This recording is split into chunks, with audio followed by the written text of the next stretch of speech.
उत्तराखंड कांग्रेस के लिए खतरे की घंटी क्या अभी भी बज रही है? क्या उत्तराखंड कांग्रेस मिशन 2027 के लिए तैयार है?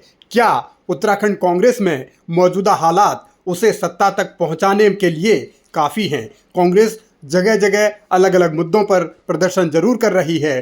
कई बार सरकार को घेरने की कोशिश होती है। हर मुद्दे पर सवाल पूछे जरूर जाते हैं, लेकिन उन सवालों के इतर कांग्रेस अपने घर के भीतर से उठ रहे सवालों से ज़्यादा परेशान हो उठती है। कांग्रेस के सामने सबसे बड़ी चुनौती एकजुटता की ही है और वही एकजुटता दिखती नहीं। अब सवाल ये है कि हालात सुधरेंगे कैसे? सवाल ये है कि परिस्थितियां बदलेंगी कैसे? सवाल ये है कि मौजूदा हालात को बदलने के लिए किस तरीके से पार्टी के अंदर पहले लड़ाई लड़नी होगी।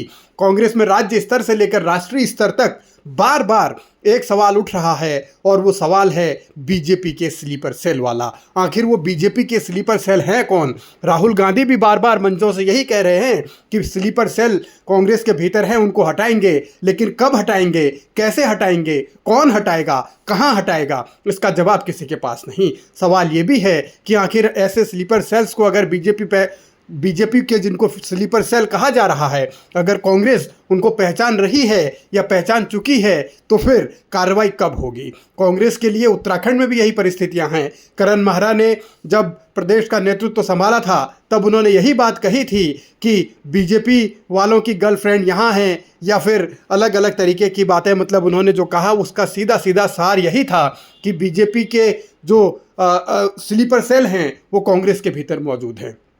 तो अब इस तरीके की चुनौतियां हैं कि अगर ऐसे ही चलता रहा तो फिर ये लड़ाई जीती कैसे जाएगी? अगर स्लीपर सेल हैं तो फिर स्लीपर सेल पर एक्शन क्यों नहीं होता? कांग्रेस के लिए आने वाला वक्त कितना चुनौतीपूर्ण हो सकता है, ये बात इसलिए भी ज़्यादा गंभीर है क्योंकि 2017-2022 विधानसभा चुनाव में कांग्रेस का पत्ता साफ हो चुका है और अब 27 में क्या होगा इसके लिए भी तरह तरह की अटकलें हैं, तरह तरह के कयास हैं। कांग्रेस के भीतर लीडरशिप को लेकर अलग अलग तरीके के सवाल हैं। कांग्रेस के मौजूदा विधायकों को लेकर बार बार सवाल उठते हैं और अब पहले तो कांग्रेस से बीजेपी में गए हुए नेताओं ने कहा कि बीजेपी में आने वाले हैं कांग्रेस के विधायक, और अब बीजेपी के एक पदाधिकारी ने भी कह दिया है कि कांग्रेस के विधायक उनके संपर्क में हैं। आदित्य कोठारी ने यह बात कही है कि कांग्रेस के कई विधायक संपर्क में हैं, लेकिन उनका नफ़ा नुकसान आंका जा रहा है, आकलन किया जा रहा है, जिसके बाद उनको पार्टी में लिया जाए या न लिया जाए इसका फैसला होगा।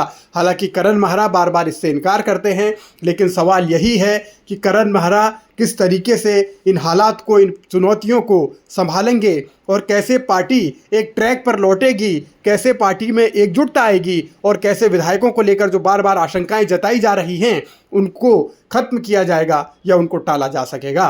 तो हालात अभी चुनौती वाले हैं। कांग्रेस को भी ये मानना पड़ेगा सवाल कि इन चुनौतियों से बाहर कैसे निकलेंगे।